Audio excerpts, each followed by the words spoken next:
Before dawn, the world was quiet. But in one house, silence carried a weight unlike any other.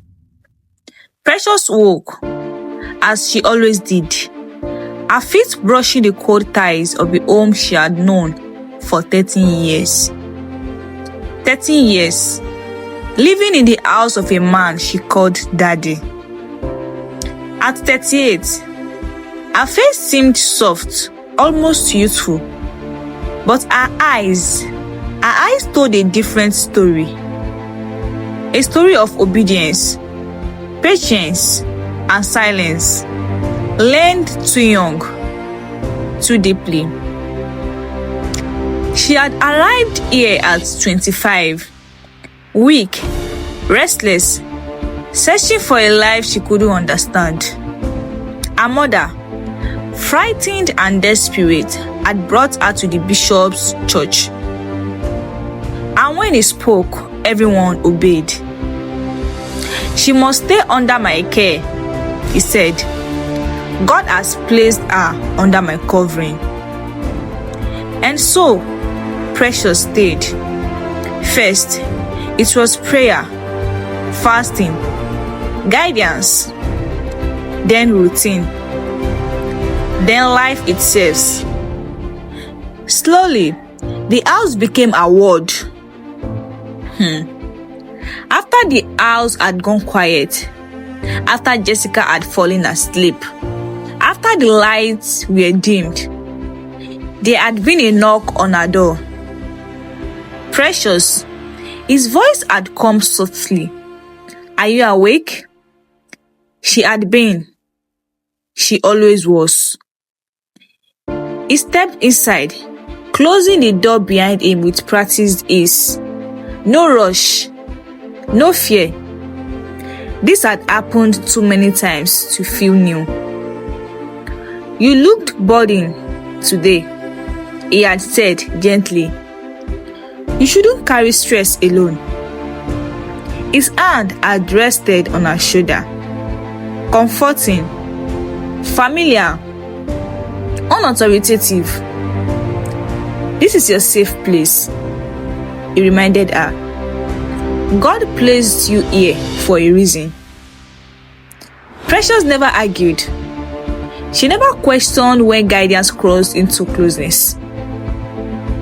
Somewhere along the way, obedience had replaced understanding. Afterward, as always,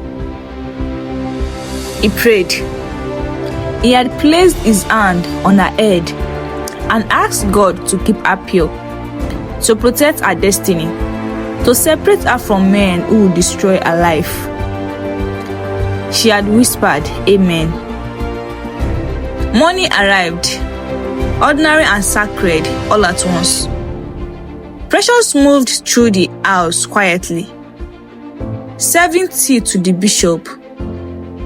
Good morning, Daddy, she said. Good morning, my daughter.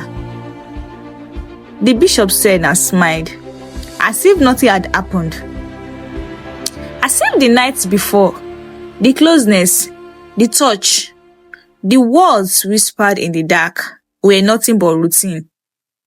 And yet, her body remembered. After the lights dimmed, after the child was asleep, after the house had gone quiet, he would come, softly, gently, but with authority. Precious, he would whisper, you shouldn't carry stress alone. This is your safe place. God placed you here for a reason. By morning, everything was normal again. To the world, she was a woman under spiritual guidance, a daughter in faith. But inside, she was trapped. Outside, life moved on. At work, her colleagues chatted, laughed, lived freely. Shoma, her friend, noticed something different about Precious. You are glowing today, oh, she teased. I'm going home early. I need to see Daddy, Precious replied, a smile touching her lips. Chioma laughed. Who is daddy? Your papa never died? Bishop, of course, Precious said. No be the same house now for comot. Wetin you wan go see am for? But Precious did not know how to explain the safety she felt in his presence. How his approval was guiding her, protecting her, and stealing her freedom. That afternoon, she returned home to the house she called both sanctuary and cage. She wanted to speak about a man she had met at work, Obinna, a kind, respectful man whose smile lingered in her thoughts. But before she could even fully express herself, the bishop spoke. Calm, unwavering, authoritative. Not every door is meant to open, he said. God watches over every step. Some paths are closed for your protection, the bishop said as he placed hands over her. Prayers whispered. A path closed forever. He prayed for her. After the prayer, then he said, "This man is not for you," he said. Precious' heart ached, but obedience suits the pain. Safety had always been her word. Yet, beneath the calm, a tiny whisper of doubt stirred. A seed that would one day demand to be heard. Again, she thought, Obinna will be the fifth man Precious had bring to Bishop.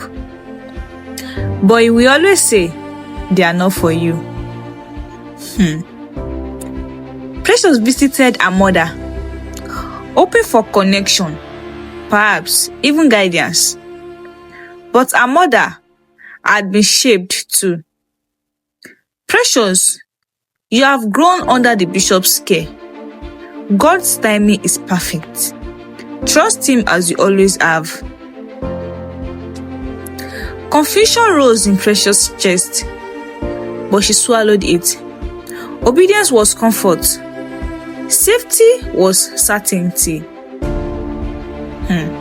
Returning home, the evening light cast long shadows across polished floors. Everything appeared calm, but the balance in the household had shifted. Evelyn, the bishop's wife, began to notice the way Precious lingered near him,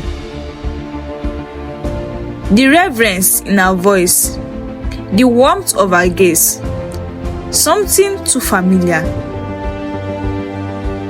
Have you ever thought about living on your own? Evelyn asked one morning, gently but piercing. Precious hesitated. Why would I do that? The question, simple yet dangerous, planted another seed of doubt in Precious. Work brought no relief. Chioma confronted her, voice sharp, eyes filled with worry. Oya, gist me now. What about that guy now? Chioma asked. Oh, I forgot to tell you. Daddy said he's not the one for me. He prayed about it and he saw it. The one who keeps calling you. How about that one? Are you interested? Chioma asked. That one, I need to tell Daddy about him first. Daddy needs to know I'm prayed about it. Are you crazy? Chioma said.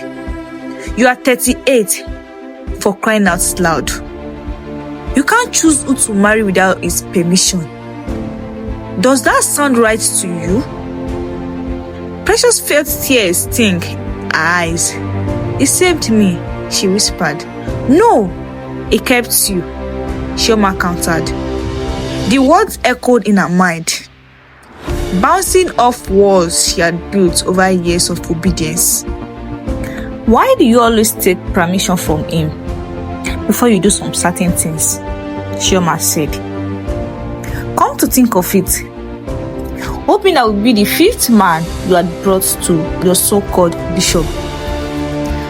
But he always say no, all in the name of you are seeking for guidance.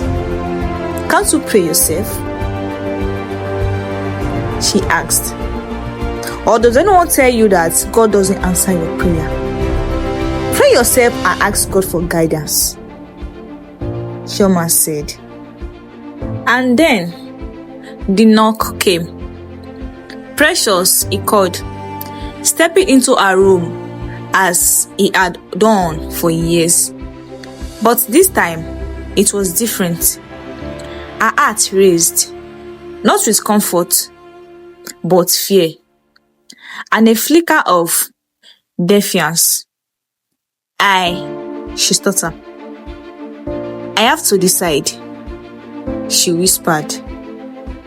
The first spark of courage piercing the shadow he had cast over her life.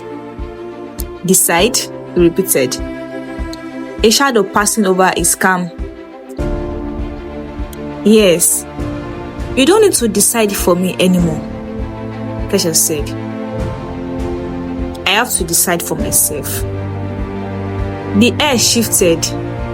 The house, once a sanctuary, felt brittle. Precious' world had begun to fracture. Outside the walls, a storm brewed, a storm that could either free her or destroy everything she had ever known. For 13 years, she had lived under guidance, under control. But now, a seed of doubt had taken root. Evelyn had noticed. Chioma had warned her. Precious herself had begun to question. Obedience had been safety. Trust had been protection.